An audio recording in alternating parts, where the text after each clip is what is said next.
this is growing up with toxic family. We are going to go back to the root of where our family was destroyed at. We're going to deal with what it was like before, what happened, and what it's been like after. This journey is going to take us from 1969 and bring us all the way to the day. In 1969, my mother and father had 5 children already. The oldest was Louita, who was 22. June, Debbie, Greg, and the youngest was Trisha. She was 11 years old at the time, but she was such a spoiled brat. She was still sleeping in the bed with my mother and father. Now, my mother and father believed they was done having babies, because at this point, they had more grandchildren than they had children. Now, my mother ended up getting sick. She was having some problems with her stomach. She went to the doctor. The doctor informed her she has a tumor. Now, as time went on and that tumor started growing, the doctor set up an appointment for her to have surgery and get it taken out. On the day of her surgery, they prepped her and took her into the operating room. And when they was getting ready to perform the surgery and take the tumor out, they realized that tumor then turned into a baby. My mother left that hospital and she was hot. She 39 years old, got grandchildren. My father 47.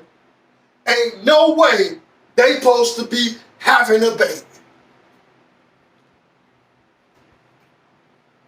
Now when word spread throughout the family, my mother was pregnant, nobody believed it, because they trying to figure out how she get pregnant and they got this 11-year-old child sleeping in the room with them every night. They couldn't believe it. Now, when Trisha found out she wasn't gonna be the baby no more, she was hot. The elders described the anger coming from this child. They said if this child could have grabbed a knife and rammed it in my mother's stomach and cut me out, she would have. September 23rd, 1969, here I come, busting out. I go home, guess what? Trisha's out of there, baby. She got to go. Now, she didn't go peacefully. No, baby. She been sleeping in there for 11 years. She ain't happy about this. They start noticing a lot of drama in the household with the older children. But what's going on? She mad because she ain't the baby no more. This went on well into her teenage years. Constant drama in the household. Where it's coming from? It was so bad She was so upset. One day, as a teenager, she about 14, she went, packed up her bag, garbage bag of clothes. She leaving. She go hide the clothes in the back by the alley. She gonna double back and get them. Well, my father sees the bag sitting there. He takes the bag thinking it's trash, throw it in the trash can. Later on, they find out that Trisha is gone, planning on leaving with her friend, going out of town with a grown man. Yeah, that's how upset she was, because she lost the spot.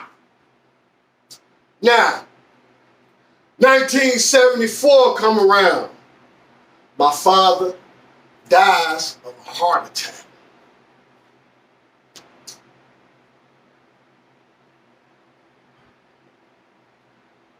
I can remember this like yesterday. When me and my mother went to view the body, I was 4 years old. And as he laid there, I was rubbing his arm. And my mother told me, rub your daddy's arm, baby. And that image, that memory stuck in my head my entire childhood life. I couldn't remember nothing else about it. When my father passed, my mother's life didn't change. They was well off. They had money they had been saving their whole life in numerous different bank accounts. They even had bank accounts set up for all of their children, even the grown ones. Now, my mother, again, she got a $60,000 insurance policy. When she go to the bank, because the money that's in the accounts already is a large amount, they told her with the $60,000 added to it, she could live off the interest of the money. Once again, because the banks back then, they paid you a higher interest rate on your money. Just having your money in the bank, you're making money from it. They don't do that no more. But then, they told her, hey, you can live off this interest. You ain't never got to work. Now, when you start to look at our house was paid for when my father died. He had 2 cars, both of them paid for when he died. And you look at all the bills we have today outside of the basics, but she ain't got a house note. She ain't got a car note. She don't have a cable bill. She don't have internet. She don't have a cell phone bill. All she got is a water bill that at that time was about $5 or $10 every 3 months. The taxes on the house was $45 a month at that time. And the light and gas bill ain't nothing like what we paying today. So she was living real good off this interest. But she got a Social Security check on top of that for me and her. Now, her life continued on the same. She didn't start spending money, going to party, hanging out. She ain't do none of that. She didn't go to restaurants all the time. It was a rare occasion to go eat out. Even at fast food. Because I wasn't eating no fast food. Every time we go to fast food, my food gotta be plain. And every time we go, they still put mustard and ketchup on there. And then when you take it back to them, they trying to wipe it off and then give it back to you. No, they can keep that fast food. Now, our family, we had a big family just like we do now. We was close. We was a real family.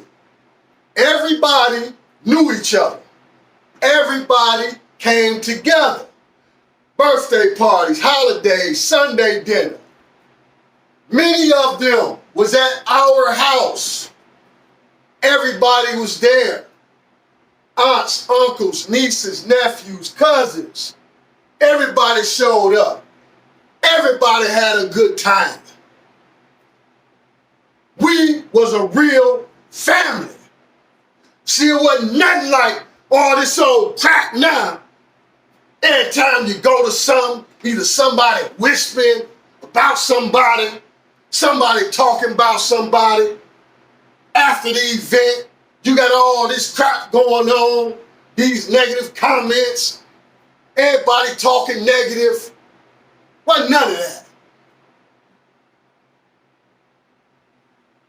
Now, even outside of get-togethers, I was always around family.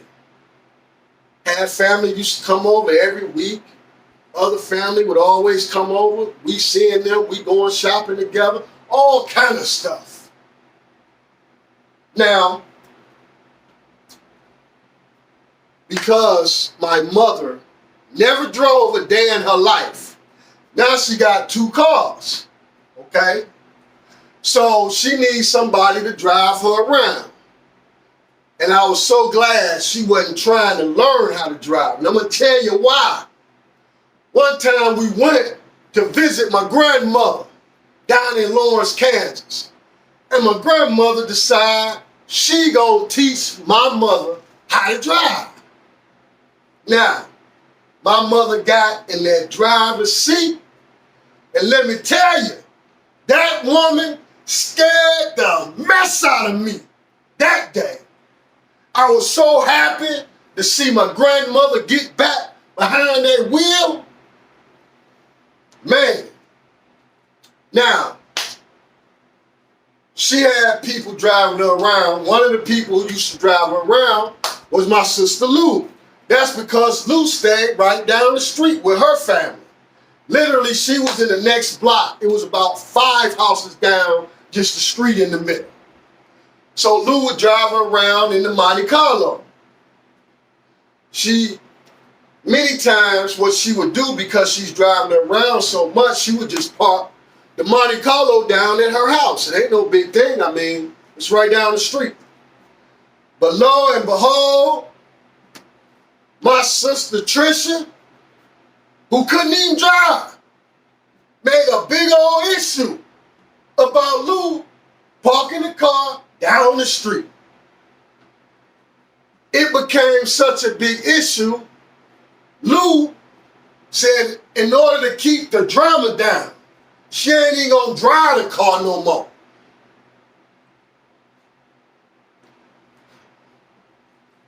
My mother started having many different people driving the cars, you know. Anybody who could drive, it didn't matter. It could be my brother's girlfriend, other family, even neighbors who could drive.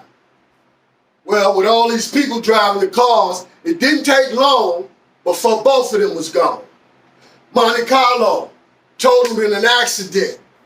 Then in about 78, 79, the Honda needed a new engine. She ain't never replaced them. She ain't driving. No need. Now, my sister Tricia was the only one left in our household besides me.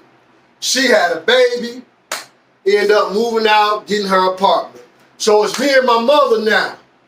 And of course, I'm getting spoiled because I'm the youngest now. And I was so spoiled that it was a whole lot of things I didn't eat. So, soul food, just an example. I ain't eat no soul food. Greens, beans, ham hocks, neck bones, oxtails, coon, possum. Oh man, I ain't eating none of it. I didn't even eat condiments. Ain't tasted ketchup to this day. And see, it wasn't like those children today or children, other children, where they put something on your plate and you gonna sit there until you eat it. No, baby, it didn't get put on my plate.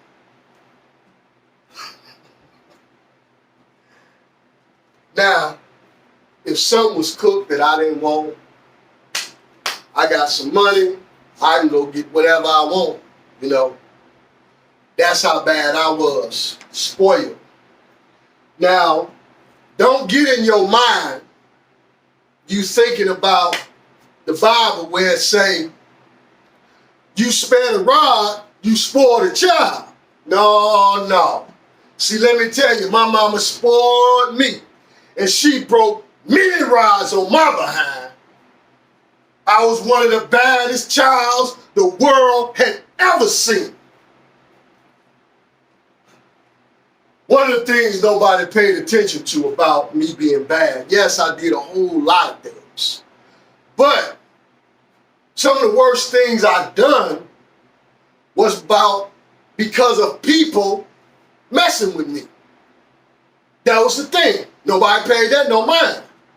You know, you mess with me, and my reaction to what you done to me is what gets me in trouble. Let me show you. Because Lou and them stayed right down the street, she had children older than me. Now, one of her children, Tracy, me and Tracy had many battles and fights and everything as children. But one day, Tracy and them down at my house, and we playing, and Tracy hit me and run. She runs into the neighbor's next door house. And, you know, the neighbors there, the neighbor's children is there, but they older than us. But, you know, they hang out and play with us. Now, she run in there with the girl, her name was Charlotte, and they locks the door. Now, it's a screen door, the old screen door. They got the, you know, you put the storm window in when it get cold, and the screen in the summertime. Where they had the storm window in, they locked the door, and they standing there teasing. You know, talking about nah. And I'm standing there like, do these people think that glass gonna stop me? I put my hand right through it. Cut my hand up and everything. My mama told my behind up. I didn't care. She shouldn't have messed with me. And then they made it even worse because they standing there teasing me through the window. Another time, me and another one of Lou's children, Leslie, we into it. I don't know what it's about. All I know is my mama had mace on the dresser. I went and grabbed the mace and sprayed Leslie right in the face. Leslie went to wash her eyes out in the sink, and my mama told my butt up. I didn't care. Now, the worst situation. My mother used to have what is called club meeting back then. Club meeting was a bunch of women got together on the weekends. They played cards. They sold dinners there. They sold beer, pop, everything, make them a little extra money. Now, one day, she had a club meeting at our house, got a house full of people, as always. My Aunt Claire comes and brings my cousin, Lil Arlie. So me and Lil Arlie, you know, we pretty much grew up together, around each other. We close to the same age. We might be the same age. Now, We outside playing. Lil Artie then hit me with a rock and ran. I was so angry. I didn't even chase him. I started just walking towards him, just walking, getting angrier and angrier, walking toward him. He kept on running, running and running. And everywhere he goes, you know, he running around, the other children our age, you know, and they all laughing because I'm after them. I went, sit my behind on the porch. I don't care what he do. At some point, he gotta come back here. I'm sitting there the whole time. I ain't talking to nobody. I ain't saying nothing. I'm just sitting there, waiting. And he just keep running around different neighbors' houses and stuff, laughing, joking, everybody laughing with him. Okay. I'm sitting there. I hear something. Mr. Softy ice cream truck. Ain't that something? I wait. Ice cream truck pull up right between our house and the neighbor house. He goes get his ice cream. Standing there at the truck, happy, you know, like most kids do. Mr. Softy, that was the best ice cream truck. And just that fast, he forgot it's a maniac after you. When he got that ice cream, I was right there. Louisville Slugger swinging like I hit a home run. When that bat connected with his arm, he dropped that ice cream and let out a loud scream. The women in there heard him. He was so loud. Card game had to stop. His mama had to take him to the hospital. And baby, let me tell you, I got the beating of a lifetime. But I didn't care, because he shouldn't have messed with me. My reaction. This is what I don't understand about family today that knew me back then. You think that little kid that grew up ain't got the same mentality? The only thing different, I got older and wiser. I got more patient. Yeah, I can look over all that petty talk you're talking. I can look over all the lies. I can look over the slander. I can look over the backstabbing. But baby, hey, I'm taking all of it in. And I'm waiting and waiting and waiting. And here it is. It's been 40 years and I'm coming. You can hear it in my voice. It's dug deep inside me. This ain't about nothing somebody told me. This is something I live and experience from the very people I'm talking about.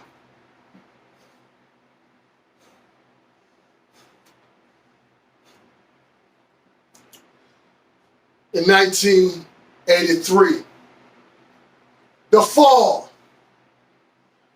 September. No, it's 82. Fall. Around this time right now. Now, my mother used to always have sore throats. Normally it's nothing. She go get her some Halls, drink her some tea. She good in a day or two. This time, it go on 5, 6 days. And, you know, I'm seeing her cook dinner for me and all she having is tea. So, even though I'm a kid, but something ain't right here. After about a week, she said, hey, Vance, get your coat. That's what she used to call me, Vance with an A instead of an I, Vance. So I get my coat. We go to the hospital near downtown by the river. Small little hospital. After she in the back, I'm sitting in the waiting room. She finally comes out, tells me, we got to go to another hospital. We go to Receiver.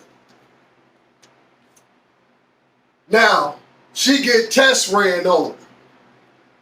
When the tests come back, they tell her she has throat cancer and 6 months to live. The news at 13 hit me like a ton of bricks. I didn't know what to do, what to think, how to act. I watched as the days come and go. My mother began chemotherapy treatments, and it was breaking her down. Her hair fell out. She always had this brown, curly hair, and all of it fell out. Now she was buying wigs, you know. Even though it's something minor, but watching this, it was messing with me as a child. Now, after the initial chemotherapy, I started noticing that she was kind of, moving around and doing her normal stuff. She was cooking, she was cleaning, she was doing a lot of basic stuff. Now, at that period of time, my sister Trisha had surgery. I don't remember what it was, gallstones, kidney stones, something. But she had surgery and she came back to our house. Now, because my mother's still moving around and stuff, she's kind of helping her out because she got staples, And as time went on, my mother began to fall. And Trisha, of course, stayed there to help her. Her health declined. And she was in and out of the hospital. And at that point, many family members started to come to our house and live and help take care of her. My brother June was one, and numerous other people. A lot of people was coming from in and out of town, staying days or weeks, whatever the case. Now, I started noticing something. The atmosphere in our household was changing because it used to be a loving, positive environment, and now it was all negative. It was toxic. You could feel the negative energy when you wake up in the morning. But what was happening? People was being talked about all the time. You could hear my sister on the phone, upstairs, downstairs, wherever she was at on that phone. The vast majority of the time, she's talking about people. All the people living in the house, about who clean up, who don't, how somebody dress, how they eat, what they doing, what they ain't doing. But our mother's sick. But it kept going. And it wasn't just people in the household, it was everybody outside the household. All of our family. This is where I began to pick up all the negative stories about all my brothers and sisters. June was there, but if he wasn't around to hear the conversation, June ain't nothing. He ain't never had nothing. He don't take care of his children. He ain't got no car. He ain't got a job. He this, he that. I mean, it was constant. He ain't never had nothing. And so I'm hearing these stories as a child. And the thing is that I had grew up. My brother June, was already out the house. So the only time I seen him was when he came by. And I looked up to him all the way up until this point as my big brother, you know? But now I'm hearing all these stories about him. I'm starting to see him through the stories that I'm hearing. But this was everybody. Debbie, definitely. Biggest thing I heard about Debbie house nasty. She trifling. You know, Debbie got a job, but she wear wrinkled clothes to work every day. That's kid stuff, but that's what she talking about. Debbie don't do nothing but get high. They party all the time, smoking and drinking, constantly. You know, Greg, same thing. You know, Greg had been in and out of jail a couple times, you know, but all the negative stories about Greg, Lou, James, everybody, constant, non-stop. It's nothing to hear a negative story about somebody, you know, because everybody knows she stayed on the phone a lot. And when she was on the phone, the vast majority of the time she was talking about people. So what's happening is now is because she's spreading so much negativity about everybody, the people outside the house is hearing her stories. And these people is older than her. Some in their 30s, some in their 40s. She in her 20s, but you got other people she talking about in their 30s, 40s, they different ages. So their mentality was all this petty stuff ain't nothing. The focus is our mother that's dying. We ain't got time for this. But she didn't stop. She kept going.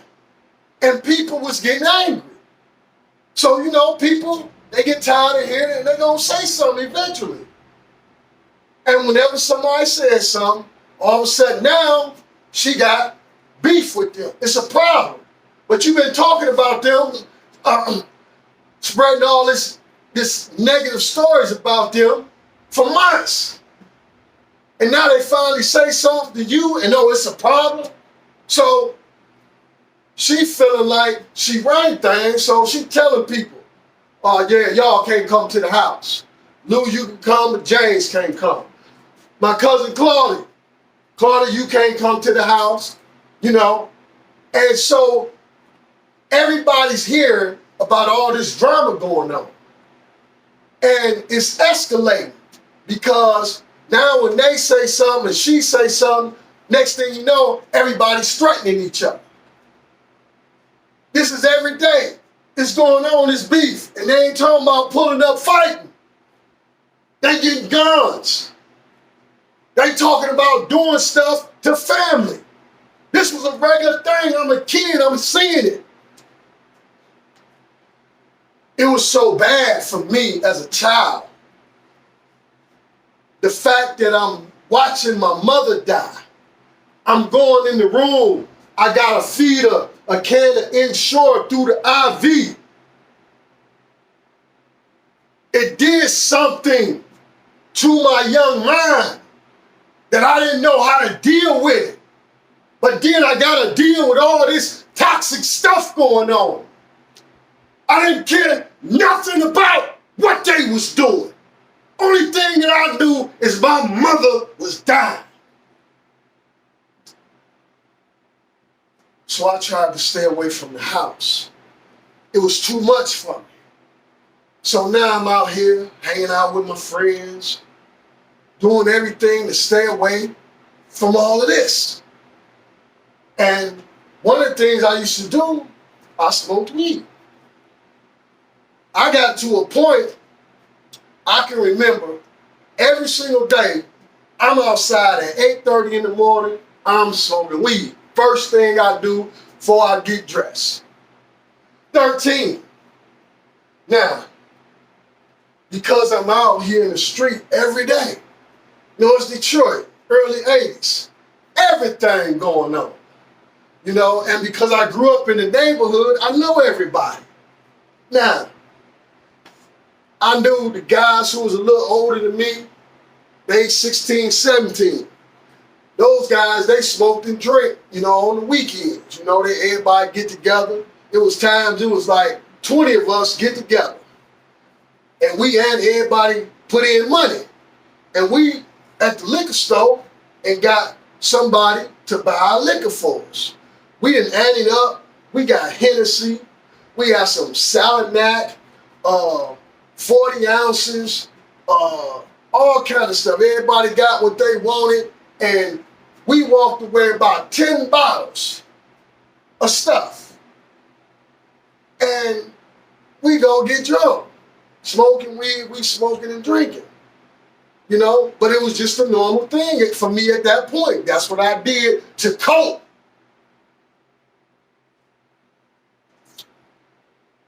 Now, everybody smoked weed, whole lot of people was drinking. Many times, if it's just two of us, we ante up, go half on a bottle of Salinac or Martell, Now, being in the street, you seeing everything. You got the guys over here, they robbers. Guys over here, they breaking houses. Guys over here, they hustlers, and they hustlers, and they hustlers. So, what am I attracted to? Of course, the hustlers, because they got the big gold chains, the fat pockets of money, driving Cadillacs, Mercedes-Benzes, all kind of stuff. Now, I look up, and because I'm out here in this, I'm out here on the corner, Harding and Jefferson, well-known drug spot. Drug of choice back then was heroin. Here it is, I'm 13 years old, out here on the corner selling heroin. It's 20, 30 young people out here. 16, 17, 18, 19. Here it is, I'm the youngest one, 13 years old. Now, what was I doing out there? I ain't got no money problems at home. I don't even know what it is to want or need. What I'm doing on the corner is selling dope. Because I'm trying to get away from what's going on at my house. So we out here, me and my friend. It ain't like we just became no big drug dealers. Or we was even trying to. We went out a few hours, made a little money, What we do? Some weed, some more liquor. We get hungry, buy something to eat. Kept me away from the house all day. Ain't nobody thinking about me because they too busy beefing with each other. They ain't got a clue about what I'm doing. And if I wasn't doing that, I'm out here getting into all kind of trouble. I got so much inside of me. I'm trying to let it out. I used to walk around almost every day with a baseball bat. Well, I ain't going to play no baseball. I got a baseball bat because I'm trying to go upside somebody's head, which I did on many other occasions. Let me tell you, in the little time I'm out here in them streets at that age, I seen a lot. One day I see a guy, he run up on somebody, got a problem with, it's broad daylight, he pull a gun on him, The dude took the gun, he take off running, he just shot him in the back with his own gun. Another time, a guy pulls up in a Cadillac. So I knew he was a hustler. Big dude get out, he about 6'2", 200 and something, maybe 300 pounds, He grabbed a baseball bat. He about to get this little short, stocky dude. So he walk up on him, and they having words. Next thing I know, the short dude grabbed the baseball bat from the big dude, cocks it back, and bust his head wide open. Broke the bat and everything. dude take off running. He done left his car with the keys in it. Little dude get in the Cadillac and take off.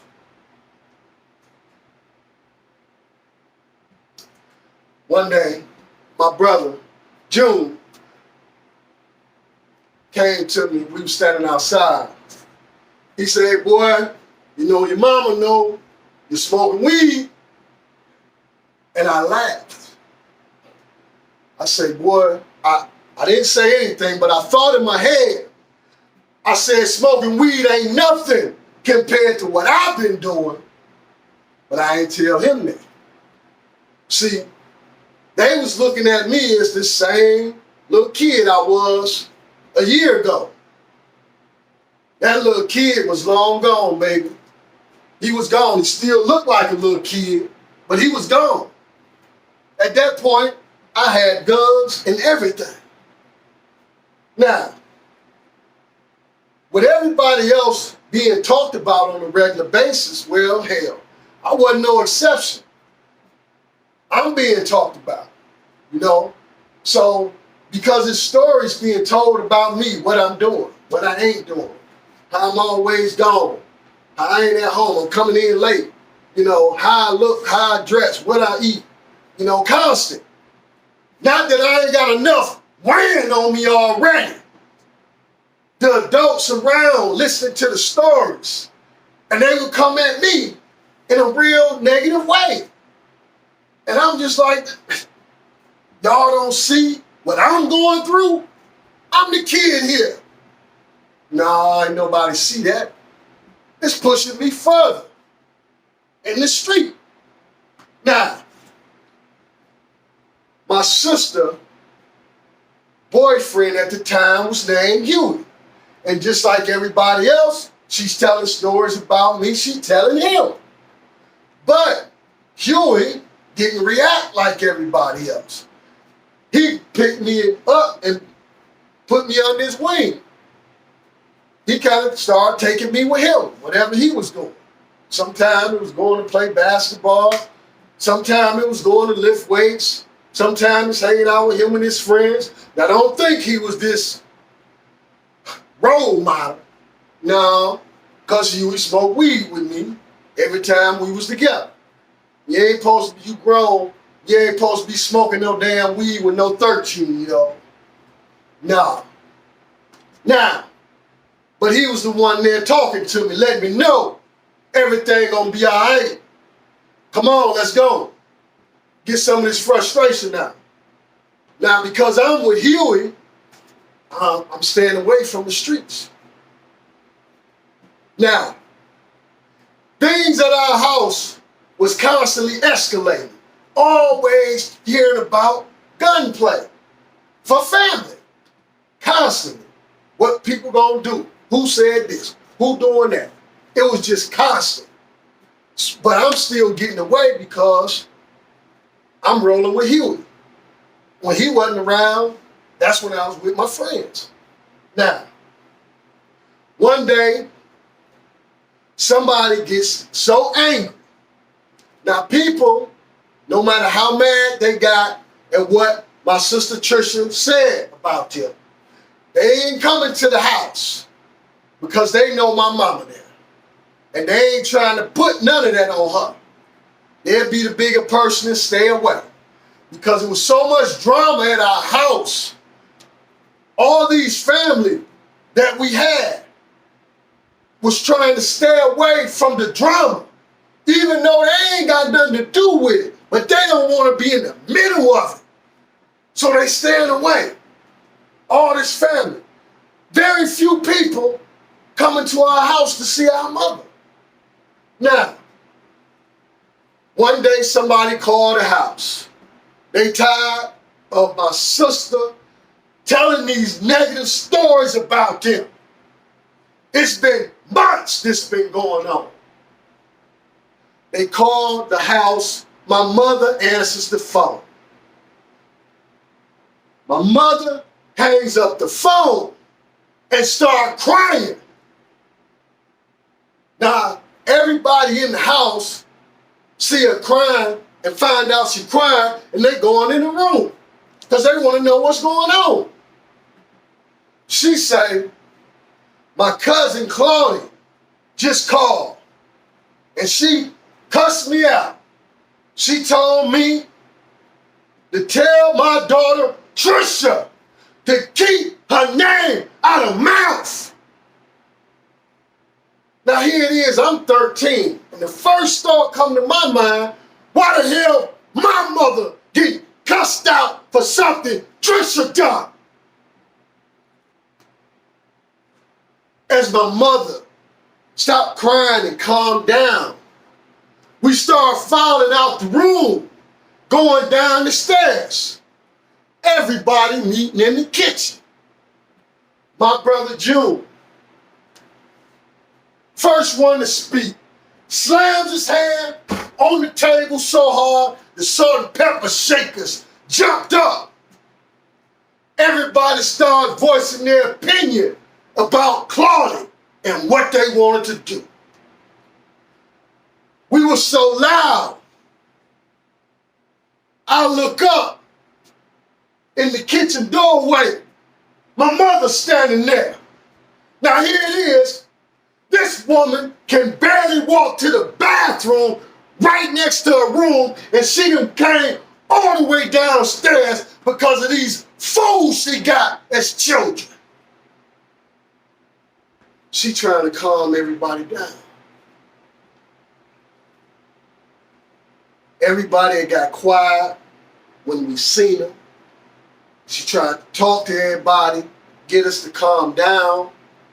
Somebody started helping her back up to her room.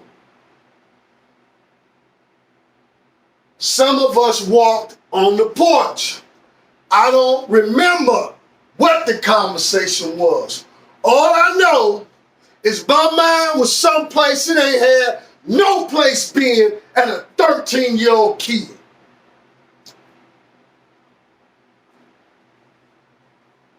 We went to the gas station. 5-gallon container of gas. Come back. They in my bedroom doing what they doing. Talking about Claudia. And baby, they ain't holding nothing back. They talking. Details. And here it is, you talking about all this right in front of this kid. Not one of them could say, hey, whoa. He just a child, man. He don't need to be seeing this or hearing this. No.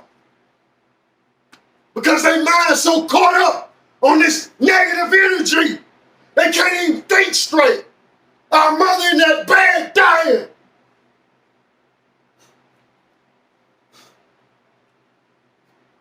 When they get done, what they doing, they put their box in my closet. Now they want to go to Claudia's house.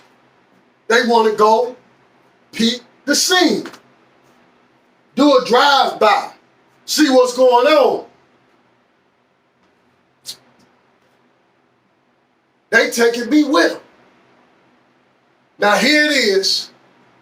I'm on the back of a stolen motorcycle.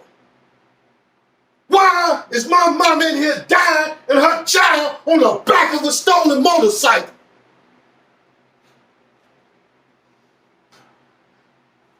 We had the Claudia house.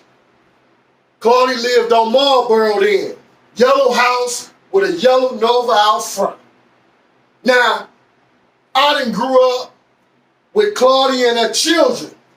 I done had many fun times with my cousins at this house. Now, we doing a ride by, and God knows what is about to happen to them.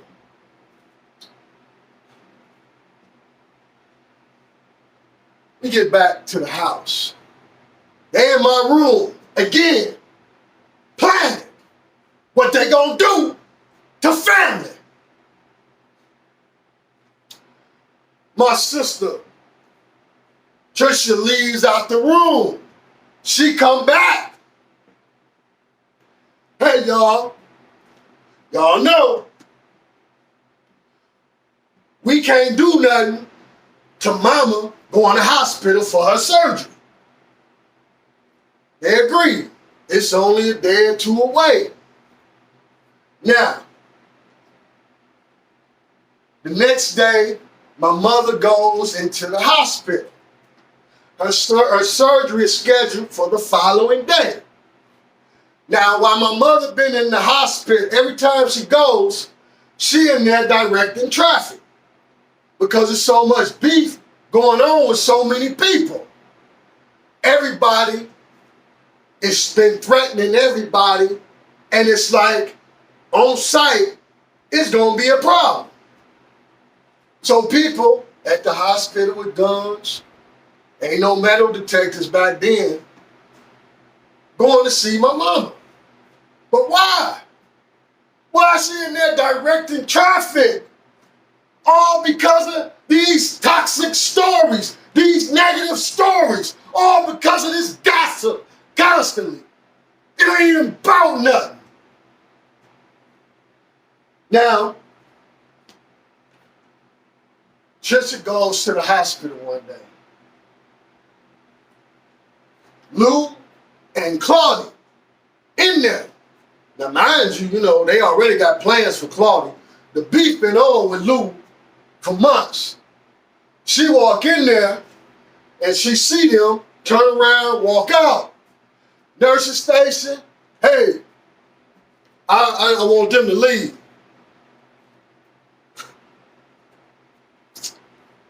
The nurse tell her, it's your family. Can't make them leave. You would think she would have enough sense to say, hey, my mom in there sick. She's about to get surgery. Yeah, I got a problem with them. I'm going to go to the cafeteria, or I'm going to go to the waiting room until they leave. I'm going to be the bigger person and squash the beef while I see my mama. No, none of that. She went in that room and got to yelling at the top of her voice. My mother sitting there helpless. Claudia leaves out. She got an understanding that our mother don't need to deal with this. She go get James so James can get Lou. James come to the door. Trisha screams to the top of her voice. James hit me. Security come.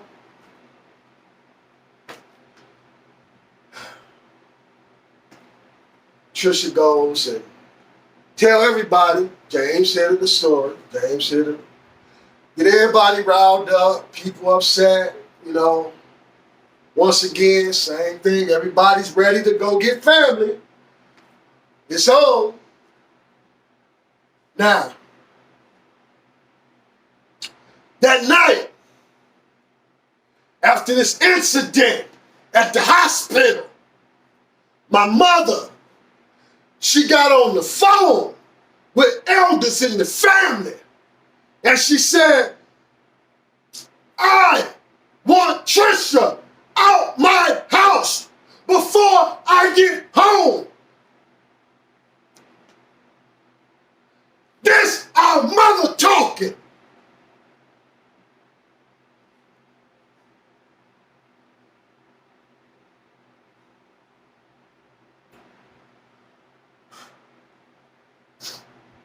The next morning was her surgery.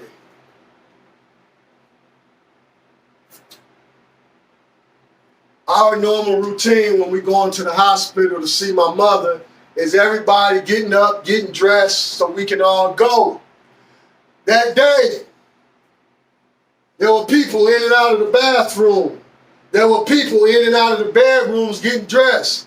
There was people on the ironing board in the hallway ironing their clothes. It was busy, just like any other day.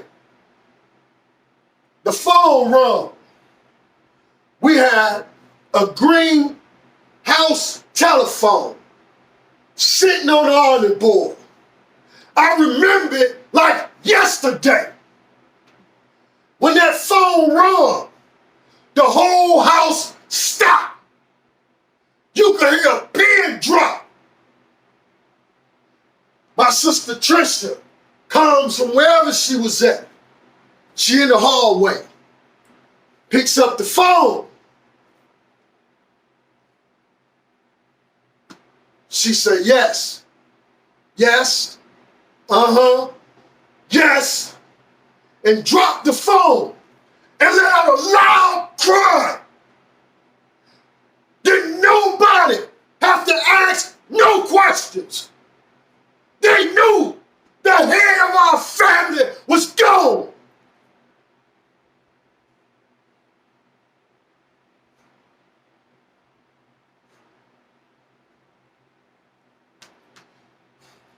My mother, last words to family, she want Trisha out of the house. You think about that. She died with that thought.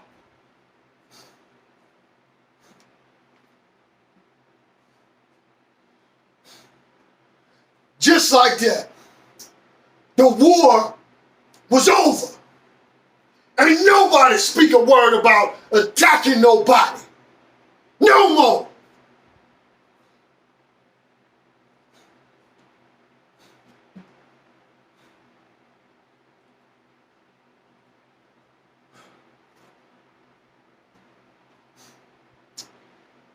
Nobody wanted to fight. After the funeral, all our family went their own separate way. No more fighting. No more war. They separated. And nobody even talked about anything that happened. But Trisha,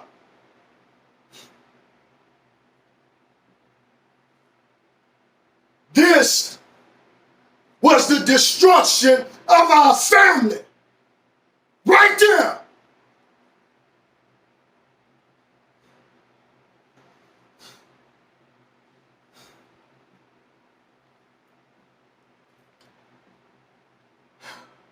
Listen, it never stopped. That's why we're still divided today. Same stuff that caused it. Same stuff that's still going on. Because nobody wanted to fight no more, man. Everybody agreed. Lou, June, Debbie, Greg. They said, hey, everything Mama got, her house, all the belongings, the bank accounts, the insurance money that's coming, everything go to him. He the only child. The only thing they had to do now was go to the custody hearing so they could figure out who I was going to live with. We still at my mama's house. Everybody that was there helping gone. Nobody there but me and Trisha and my brother June. The court papers come for the hearing.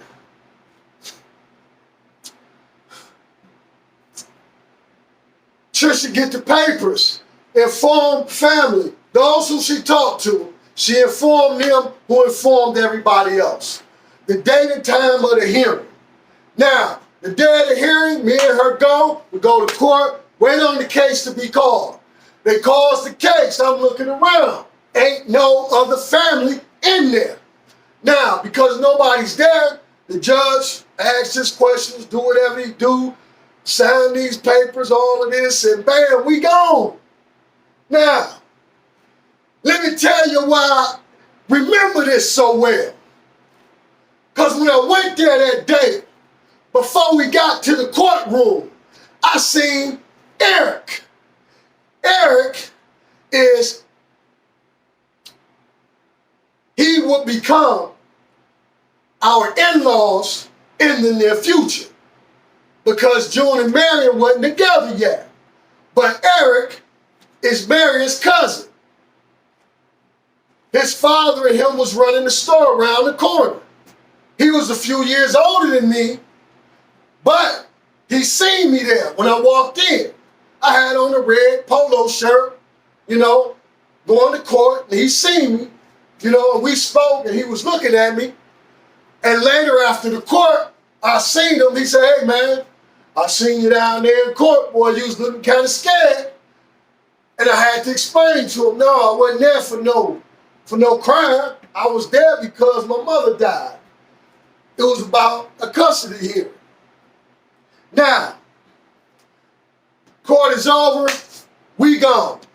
As we leaving out, I see Lou and James. And I'm looking like, where was y'all at? It's over with, I ain't said, but I'm looking at them. And I'm sure they figured it out. Now, come to find out, my sister Trisha told everybody the court case is at 10 o'clock. Come to find out, the reason nobody was there because the court case was at 9 o'clock. And by the time anybody came, it was over with. So she lied again. And you might say, well, why would she lie about a court case? You think about this. You go on to family court about a custody hearing. Everybody show up. What the judge looking for? First off, a home, family environment, income, and the car, because I may need to go to the damn doctor or something. Now, Trisha has a house she just got thanks to her sister Debbie. Now, she ain't got no family, she ain't married. Strike number one. She ain't got no income, she on welfare. Strike number two. She ain't even got a car. Strike number three. So who you think the judge would have chose to be my guardian if everybody was there? Very slim to no chance he would have chose her. That's why she lied. She wanted control of everything. So she lied, therefore she will become my guardian, and whoever my guardian got control of everything. You think about it.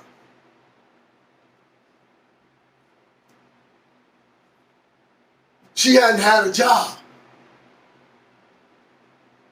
She didn't have no car. But now, she get control of this money. She don't need no job. You think about it.